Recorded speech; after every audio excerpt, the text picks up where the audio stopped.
everyone, welcome back to Sunny Live Trend. Thank you so much guys for tuning in. I'm here to update you of what's going to happen on Homecoming from the 27th to the 30th of or to the 29th of April 2026 on Monday. The Gubega and the Hlongwane family celebrate a successful lobola negotiation sealing the bond between them. Shwabi and Mangobo turn over a new leaf, recommitting to their marriage with the shared promise to do better. Sparks fly between Pindile and Mandla as their growing infatuation finally blossom into something deeper on Tuesday.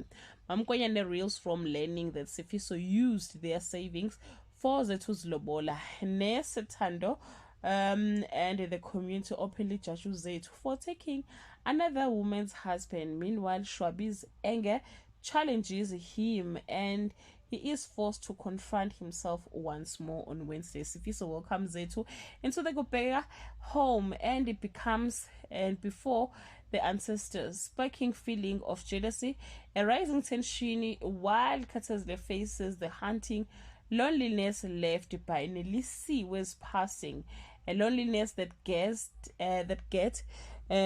disgustingly exploded. Well guys, that's all I have for today. You can leave your comment below and share your opinion. Bye.